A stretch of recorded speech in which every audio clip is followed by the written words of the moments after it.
Comment révoquer les malédictions ancestrales?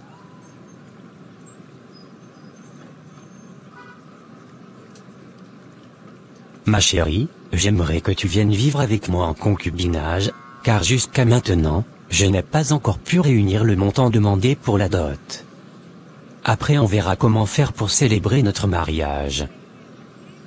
Les membres de ma famille ne seront pas d'accord. Mais comme nous sommes ensemble déjà depuis quelques années, je vais essayer de les convaincre de me laisser aller vivre chez toi. 7 mois après. Quand vas-tu dégager de la maison de Marcel, vilaine femme? Tu sais, Marcel ne t'aime plus. Il regrette de t'avoir demandé de vivre avec lui. Parce que tu ressembles à une vieille fille. Il a fait l'erreur de se mettre en couple avec toi avant de me rencontrer moi. Mais qui êtes-vous? Et d'où vous connaissez mon mari? Il n'est pas ton mari. Il donnait la dot depuis tout ce temps que tu vis chez lui. Laisse-moi t'informer que c'est moi, il va doter bientôt et je viendrai vivre avec lui en tant que sa vraie femme. Moi je ne suis pas une femme gratuite comme toi. Tu es véritablement une erreur dans la vie de Marcel, et heureusement qu'il s'en est vite rendu compte. Vilaine femme. Je ne te crois pas. Tu mens. Puisque tu ne me crois pas, va lui demander toi-même.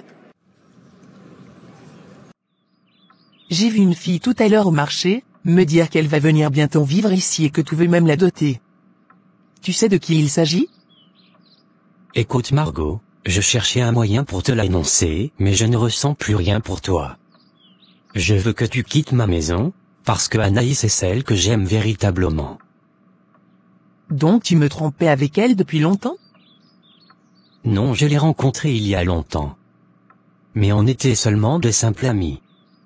Il s'est fait maintenant que nous avons commencé à nous aimer autrement. J'ai décidé de l'épouser. Comme toi et moi on n'est pas encore mariés. Je veux que tu quittes ma maison, pour que j'installe ma vraie femme. Tu vas regretter amèrement ce que tu viens de me faire. Je ne vais jamais te pardonner. Mais ce n'est pas ma faute. J'ai essayé de l'oublier mais je n'ai pas réussi. Je me suis rendu à l'évidence que j'avais fait une erreur de me mettre en couple avec toi. Ce que j'aimais chez toi, c'est ta simplicité. Mais tout ceci ne me dit plus rien. Tout l'amour que je ressentais pour toi a disparu du jour au lendemain. Pardonne-moi. Je t'en supplie. Tu trouveras certainement celui que le Seigneur t'a réservé. On dirait que tu ne te rends pas compte du mal que tu me fais actuellement. Je te promets que tu ne seras pas le seul à payer, mais toi et toute ta descendance, vous allez le regretter. La nature est témoin de l'humiliation et de l'injustice que tu viens de me causer. Ce n'est pas ma faute. Le cœur a ses raisons, que la raison ignore. C'est moi que Marcel a jeté au dehors comme une femme sans valeur? Je vais le maudire avec toute la puissance nécessaire pour que jamais rien ne puisse révoquer cette malédiction.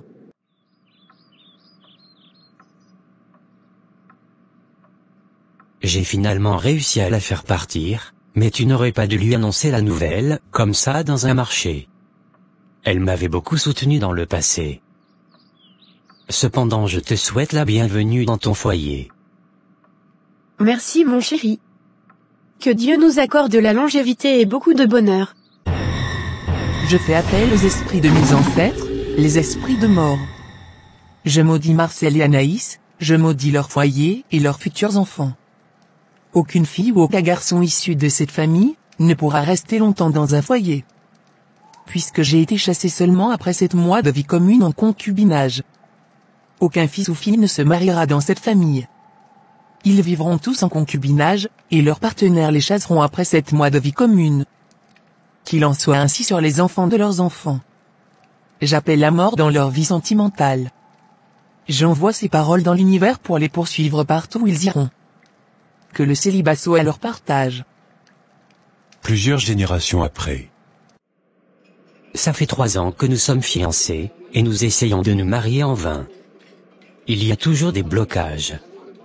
Je ne comprends plus pourquoi. Ah vraiment moi-même, je suis fatiguée de vivre loin de toi. Dès qu'on décide de commencer à programmer le mariage, il n'y a plus de rentrée d'argent. Or je n'ai pas envie de vivre dans le concubinage comme ma mère et ma grand-mère par le passé. Il n'y a jamais eu de mariage célébré dans ma famille. Je m'étais promis que moi, je ferais l'exception, mais, apparemment il m'arrive aussi la même chose. Ma grande sœur a été conçue en mariage, dès que mes parents se sont mis ensemble, quelques mois après ils se sont séparés. C'est pourquoi j'ai grandi seulement avec ma mère. Mon père lui a épousé une autre femme. Pour te dire vrai, j'ai un peu peur qu'il m'arrive la même chose. Ne t'en fais pas, ma chérie. C'est parce que tes arrière-parents ne s'aimaient pas vraiment qu'ils se sont séparés. Nous, ce ne sera pas notre cas. Je te promets que jamais je ne poserai mes yeux sur une autre femme que toi. Nous allons vivre ensemble pour toujours. Bon, comme on n'arrive pas à se marier alors qu'on s'aime si fort. Vivons alors en concubinage, après dès que nous allons enfin réussir à réunir l'argent nécessaire, nous allons nous marier.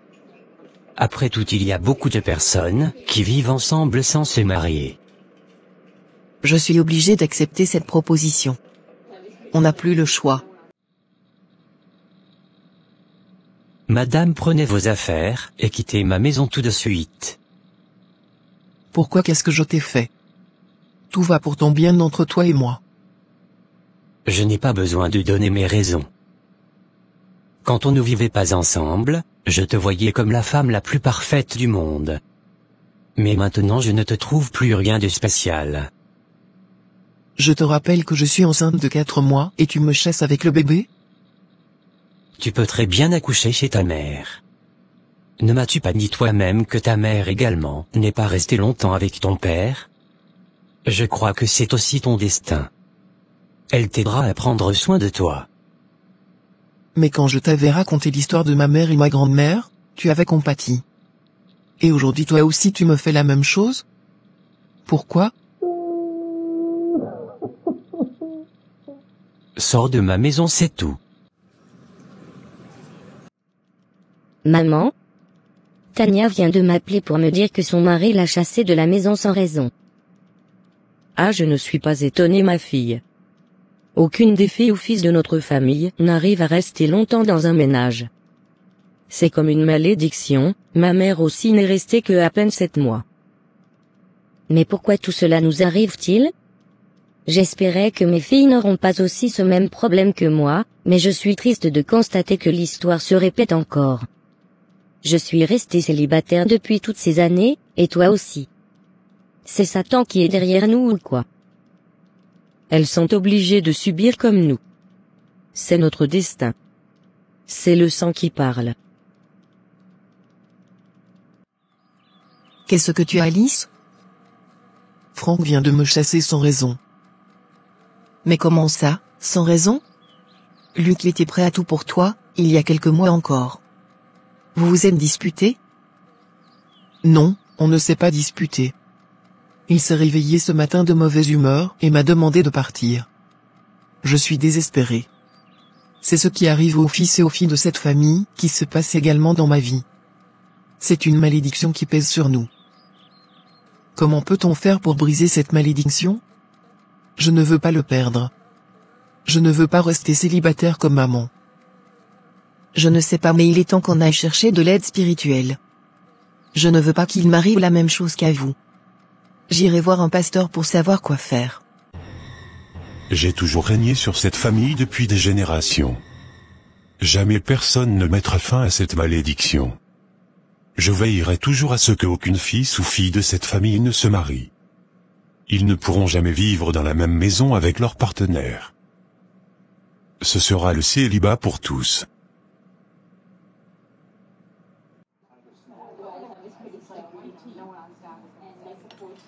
Mais pourquoi ça? Que s'est-il passé? Ils n'ont eu aucun problème. Je pense sincèrement que dans ma famille, il y a une malédiction. Et je ne veux pas qu'il nous arrive la même chose. C'est pourquoi j'ai décidé qu'on puisse régler ce problème par la prière d'abord. Je compte me rapprocher d'un homme de Dieu pour savoir comment mettre fin à une situation pareille. Cette décision ne me fait pas plaisir, mais je crois aussi que c'est la meilleure chose à faire. Recherchons de l'aide. Je ne veux pas que cette malédiction nous frappe aussi. Pourquoi cette malédiction nous poursuit-elle? Qu'est-ce qui nous empêche de nous marier et de vivre avec notre partenaire? Grand-mère, n'as-tu aucune idée de la raison pour laquelle cette malédiction nous frappe? Je ne suis pas sûr de connaître l'histoire. Mais on m'a raconté une fois, quand j'ai demandé à mon père. Il a dit qu'il y avait un de nos ancêtres, qui a traité sa première femme comme une moins que rien. Il n'a pas voulu la doter et ensuite, il l'a chassée de la maison après quelques mois, pour en épouser une autre. Peut-être c'est à cause de ce passé, que nous payons le prix aujourd'hui. Ah, je vois. Ce qu'il a fait n'était pas bien. Mais en quoi sommes-nous responsables? Pourquoi suis-je né dans cette famille-ci? Rien que des problèmes. Malgré que je sois enceinte, mon compagnon me chasse sans pitié. Je suis désespéré. Ne t'en fais pas, ma chérie. Je sais que c'est difficile, mais tu finiras par t'y habituer. Jamais, comme ma petite sœur l'a dit, il faut qu'on cherche de l'aide. Je refuse de subir. Mon cas sera différent. Voilà l'histoire que grand-mère m'a racontée. Ah bon? Ok, mais nous on n'a rien fait à personne. On doit chercher l'aide de Dieu. Je m'en vais comme ça chez un pasteur. Je refuse de subir cette injustice. C'est grand-père qui a péché, et non moi. Je refuse cette injustice. La même chose ne va pas m'arriver, tu vas récupérer ton homme, et moi aussi, et nous allons pouvoir nous marier chacune. Nous allons mettre fin à ce cirque. Je suis sûr que Dieu n'a pas prévu ce genre de plan pour nous. Je suis tellement révolté si tu savais. Assez, c'est assez. Allons briser les liens de Satan. Voilà ce qui nous arrive dans la famille Pasteur. Et j'aimerais vraiment finir avec ça. J'aime cette sainte colère avec laquelle vous en parlez, cela prouve que vous en avez vraiment marre, et c'est en ce moment que vous montez de niveau pour briser les chaînes. Mais si vous ne donnez pas votre vie à Jésus, votre colère ne fera rien aux démons, qui sont en train de régner sur vous, il y a certaines réclamations, que vous ne pourrez pas faire dans vos prières. C'est en Jésus seul que vous pourrez révoquer cette malédiction. Vous pouvez donner votre vie à Jésus maintenant en faisant la prière du salut. Et ensuite je vous donnerai des points de prière. Père Céleste, je te donne ma vie, aujourd'hui je t'accepte dans ma vie. Comme Seigneur et Sauveur personnel, viens régner dans ma vie. Aujourd'hui je deviens ton enfant. Au nom de Jésus. Amen. Amen. Bienvenue dans la famille des enfants de Dieu. Donc voici ce que vous devez savoir sur les malédictions ancestrales. Il est écrit dans Ézéchiel 18 verset 2, « Les pères ont mangé des raisins verts, et les dents des enfants en ont été agacées. » Que signifie ce proverbe? Cela veut dire que lorsque les parents agissent ou prennent de mauvaises décisions, ce sont les enfants qui paient les malédictions attachées à ce mauvais choix qu'ils ont fait. Et comment ces malédictions arrivent-ils à se transmettre de génération en génération? C'est grâce au sang qui coule dans vos veines. Dans le sang il y a des codes, des messages, des voix, bonnes ou mauvaises. Puisque vous avez en vous le sang de votre Père. Ceci donne aux démons la possibilité de vous pourrir la vie au travers de la voie du sang. Mais gloire soit rendue à Jésus-Christ qui est mort à la croix pour nous. Il est écrit dans Galates 3 verset 13, « Christ nous a rachetés de la malédiction de la loi, étant devenu malédiction à notre place. » Ce qui veut dire que, cette malédiction Christ l'a déjà pris et cloué à la croix, selon Colossiens 2 versets 14 à 15. La Bible déclare également que à ceux qui l'ont reçu, la parole leur a donné le pouvoir de devenir enfants de Dieu. Lesquels ne sont nés ni de la volonté de la chair, ni de la volonté du sang. Ce qui signifie que étant maintenant en Christ, Dieu est devenu votre Père et votre ancêtre. Vous êtes donc totalement bénis de tous les côtés. Vous me suivez, mesdemoiselles? Oui, pasteur, je vous suis parfaitement. Ok, super. Vous devez donc savoir que vous avez pleinement le droit de vivre la vie en abondance. Vous pouvez donc facilement chasser ces démons, qui vous nuisent en leur rappelant que désormais vous avez changé d'arbre généalogique. Les malédictions de vos pères ne peuvent plus vous atteindre. Prenez les versets que je vous ai cités. Écrivez-les et méditez sur ça, nuit et jour. C'est ainsi que votre foi deviendra costaud pour révoquer ces malédictions. Je vous soutiendrai également en prière de mon côté. Merci pour les explications, pasteur. Je vais afficher les versets un peu partout dans ma chambre à coucher, je vais les proclamer également. Je me tiens dans le sang de Jésus, contre toute malédiction ancestrale, toute parole envoyée ou déclarée dans l'univers qui me poursuit. Je vous révoque au nom de Jésus. Jésus a payé toutes mes dettes. Il a pris ma malédiction à la croix et m'a donné la bénédiction. Je déclare que je suis libre et béni. Je brise par le sang de Jésus toute malédiction passant par les liens du sang dans ma vie et sur ma descendance, car désormais j'ai changé de lignée généalogique, c'est le sang de Jésus qui coule maintenant dans mes veines, et le sang de Jésus en moi, parle pour ma liberté. Voici ce que déclare l'Éternel, l'Alpha et l'Oméga, celui qui m'a créé. Il est écrit dans Jérémie 31 verset 29, « En ces jours-là on ne dira plus, les pères ont mangé du raisin vert et les dents des fils en sont agacées. » Et je déclare que ce jour-là est arrivé, car Christ a déjà tout accompli pour moi. Sur la base de ce que l'Éternel a déclaré, je confesse que je suis libre et béni. Les malédictions de mes parents ne m'atteindront plus. L'Éternel déclare au verset 30, « Chacun mourra pour sa propre iniquité. Tout homme qui mangera des raisins verts, ses dents en seront agacées. » C'est ce que le Seigneur déclare. Je ne peux donc plus payer pour les fautes de mes ancêtres. Je révoque toute malédiction sur ma vie sentimentale, toute malédiction qui m'empêche de me marier et de vivre avec mon mari. Nous révoquons cette malédiction, nous le réduisons à néant par le sang le plus puissant. Nous envoyons maintenant le feu dans les lieux où se cachent les esprits ancestraux. Je ne suis plus une esclave, je suis un enfant de Dieu. Au nom de Jésus, nous avons prié. Amen. Quelques mois après.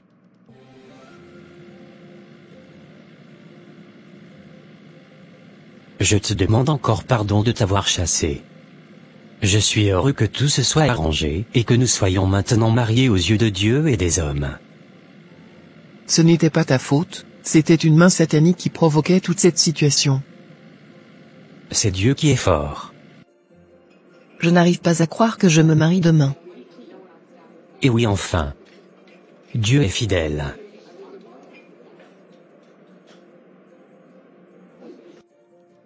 Les enfants ont réussi là où nous avons échoué. Si j'avais pensé aussi à chercher l'aide de Dieu, j'aurais pu éviter que ma fille aussi subisse le même sort que moi. Si vous remarquez la répétition d'une même histoire dans votre famille, levez-vous dans la prière et rappelez à ces démons, qui ne sont que des menteurs, que vous êtes une exception, car c'est le sang de Jésus qui coule dans vos veines. Vous n'avez pas à subir. Révoltez-vous pour manifester cette liberté que Jésus vous a donnée à la croix. Et votre liberté passe par la méditation des versets qui concernent votre situation. Faites grandir votre foi, car la foi vient de ce qu'on entend. Merci d'avoir regardé. Que toutes les malédictions ancestrales contre vous soient révoquées au nom de Jésus. Amen.